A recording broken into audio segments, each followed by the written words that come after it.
begin with this atheism debate issue, the first column, I saw some of the debates that are available on the internet. Professor Dawkins was 2007, and also Professor Atkins at Edinburgh. The books can wait, but internet is more up-to-date and lively, so I decided to focus on these debates. And I think you are very gallant, very courageous in exposing yourself, making yourself vulnerable even to the charges of that these atheists throw at you. Mr. Dawkins, at least on the video strip, he was very respectful. He recognizes you, and at least on that the debate, despite his many sharp criticisms in his books. But Professor Atkins sometimes was very hostile, even sarcastic in that strip I saw. He was. He said at the end of the debate, probably most of the audience came to this place with a fixed mind, which means he will never have a chance to think about and reflect on his own atheist position. And at the end, during the course, he says, "What's wrong about being arrogant when I'm right?" Yes, I remember that. Remember that? Against all these, the adversaries, you are very courageous again. So my first question to you is that what really makes you so evangelistic to atheists? This is by way of self-introduction maybe for the readers. Well, I think one of the reasons why I think it's very important to engage modern atheism is that it's very important that people realize that responses can be given to atheist charges. Now, I believe that there are many people much more gifted than I am who could respond to these charges better. The difficulty is they don't seem to be prepared to debate. And therefore, I am prepared to debate, but I feel I'm not the best person to do so, because I'm a scholar, not a debater. But I'm certainly very glad to enter into these debates, partly because I used to be an atheist myself. And therefore, Professor Atkins really does not believe that you are an atheist. Well, he has to accept that I know more about myself than he does. I see, of course. Even though that may be difficult for him to believe. And certainly that means I can easily understand where atheists are coming from. And it does help me to begin to relate to some of the challenges they bring. Because certainly these are challenges that I would have brought as an atheist myself all those years ago. So I think it's extremely important that the Christian church engages with atheism. Not necessarily because they're going to convert atheists, because as you will probably have seen, particularly from Professor Atkins, he really is a very dogmatic person and very set in his ways. But there are other people listening to this debate. Yes. And I think really I'm speaking to them. I see. I'm speaking to those who are intellectually curious, or those who have read, for example, Richard Dawkins, and are wondering, is it really as simple and straightforward as he says it is? And of course it's not. And very often the only way you're able to relate to such people is through debates. And therefore I have certainly debated with Peter Atkins, with Richard Dawkins, with Christopher Hitchens, and with Daniel Dennett in the last 2 years. I really would like to learn that aspect from you, because I also daily encounter those questions from atheists or non-religious contemporary Japanese. It's not just about me, about the audience. I mean, the readers who might read again in the future, read this article, trying to not evangelize, trying to intellectually viable option for contemporary people in Japan.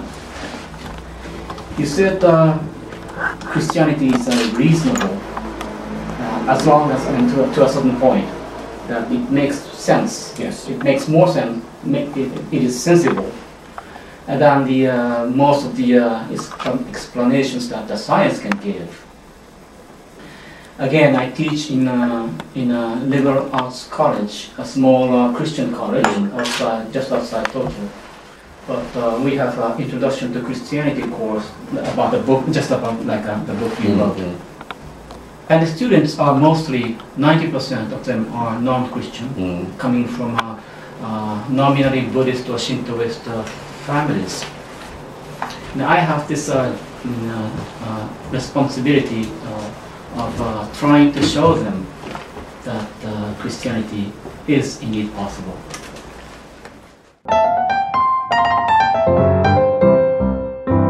My second question is concerns with the question you posed to Dr. Dawkins at the very end of the debate. Remember about the anger issue.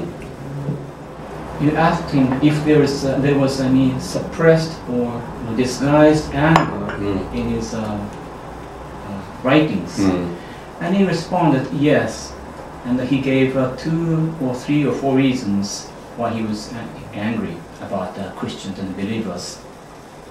The first one is that since human beings are endowed with the power of reason, and Christianity seems to discourage using that reason for the purpose it was given to them.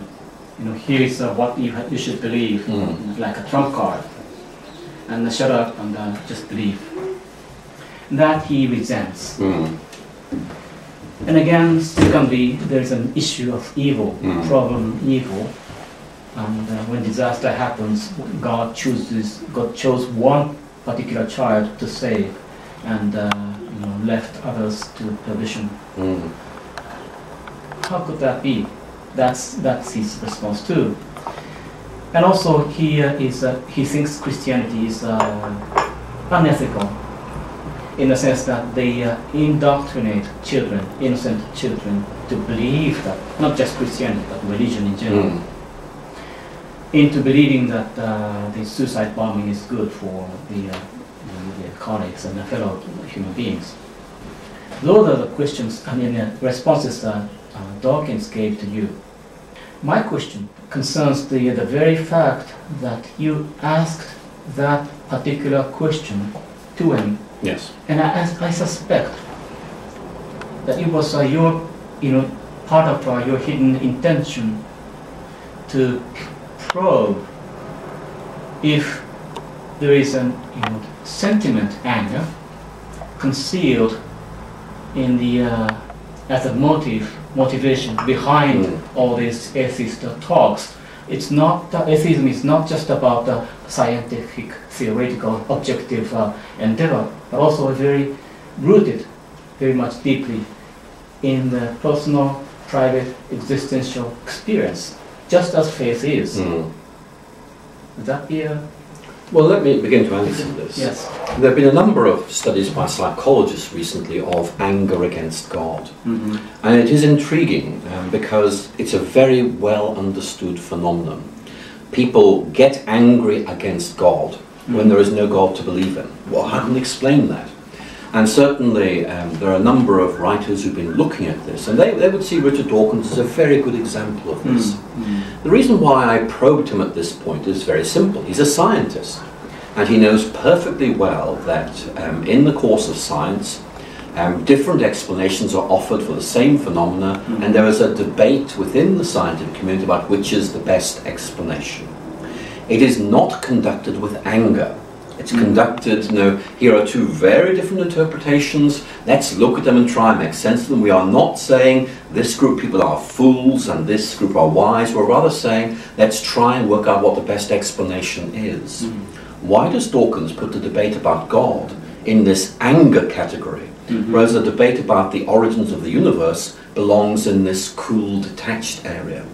I think he's angry about religion, I'm afraid, because he wants to be angry about religion. He wants to be? He wants to be. I think it adds a moral tone to his intellectual critique.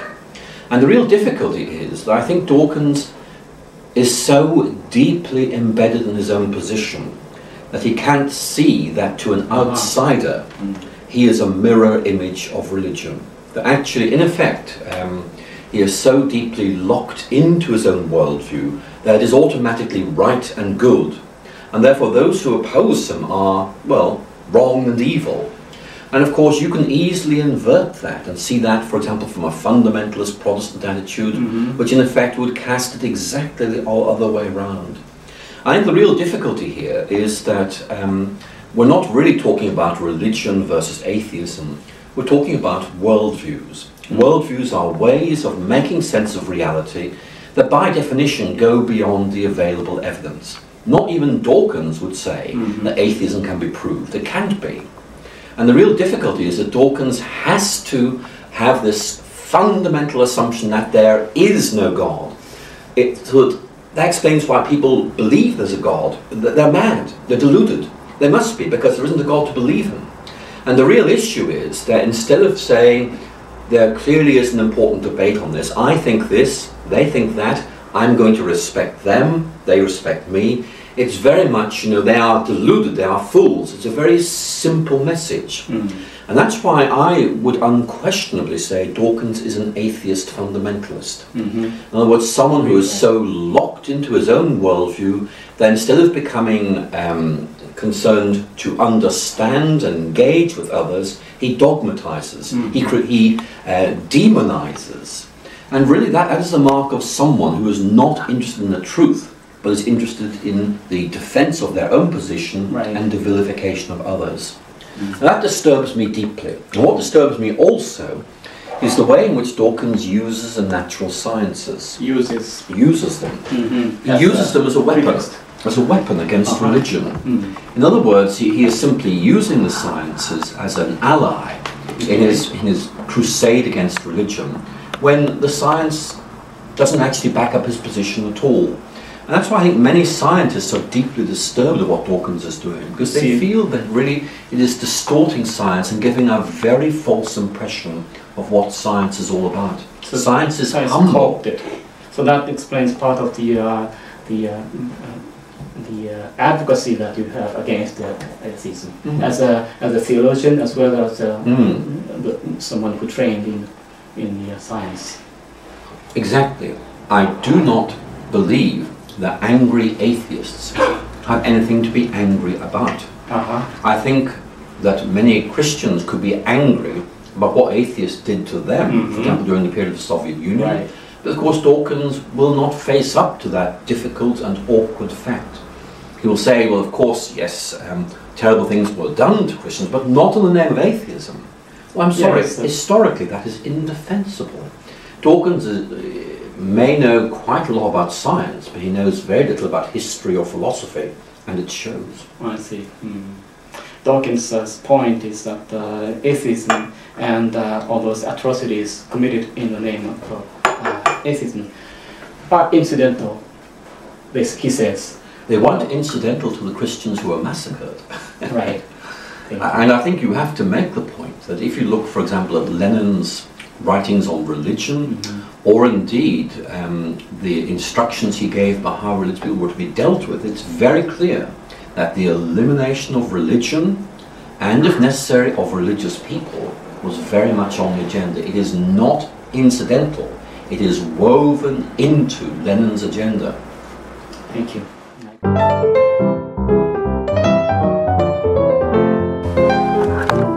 remember when I gave a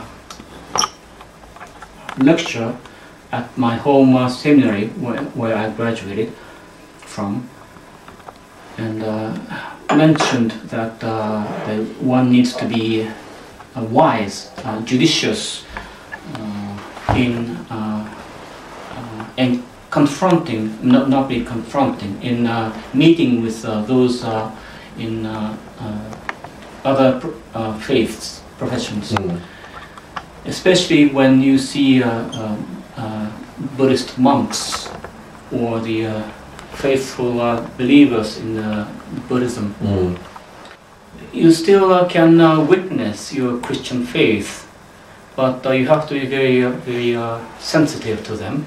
But there was the president of the seminary among the audience, and he got up and sort of publicly chided me, of course in an amusing manner, that these seminarians in the near future are going to be spread out, they are deployed all over Japan, and some of them have to be in a region where Buddhism is very strong, and you should, you meaning me, should never dissuade them from evangelizing the Buddhists.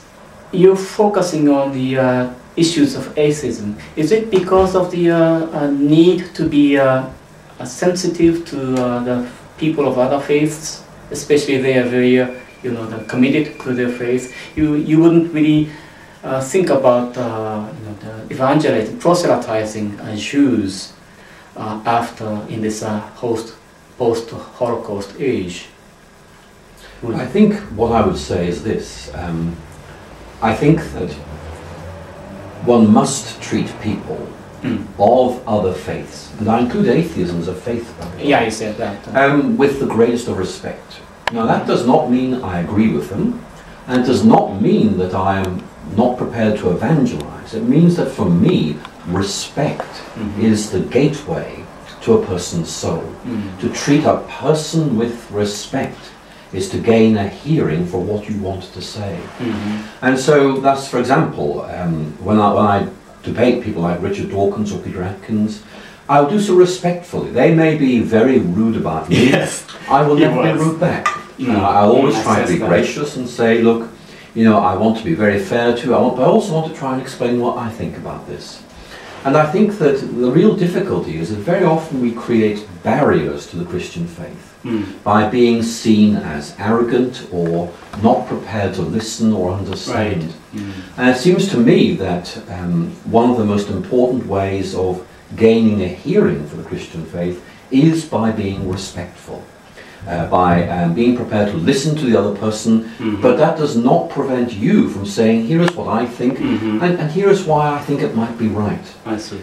So that it is a question of style in a certain sense, that one can present the Christian faith in a very aggressive, very dogmatic, very rhetorical way.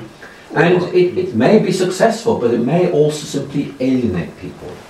My method, which I do believe to be appropriate, is to treat my dialogue partners with respect, but nevertheless respectfully to tell them what I think and the reasons I think I may be right, and of course giving them the opportunity to challenge me. Sure. And I'm sufficiently convinced of the truth and relevance of the Christian faith to have that conversation.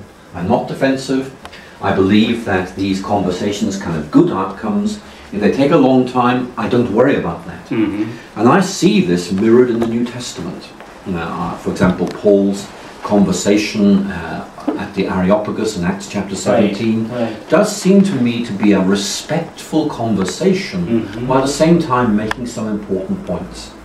So I would certainly say to those who are engaged in dialogue with Shinto or Buddhism that that they should indeed try to explain what Christianity is, why it is such a good thing, but at the same time to do this respectfully and in ways that are likely to connect up with the audience that you're talking to, recognizing that what may be appropriate for one audience may not work for another. And therefore it seems to me that one does need to know one's own faith and also the people we're talking to make bridges to them. Right. So that is not just about atheism being supposedly vacant vacuum of a religion. And that was not the primary reason for you to focus on atheism instead of people of other faiths. No, for me, atheism is a faith, but it happens to be a faith that's being talked about a lot at the moment, and therefore I felt it was very important to engage with it. I see. I think this debate will fade, but another will come along in its place. Oh, is that right?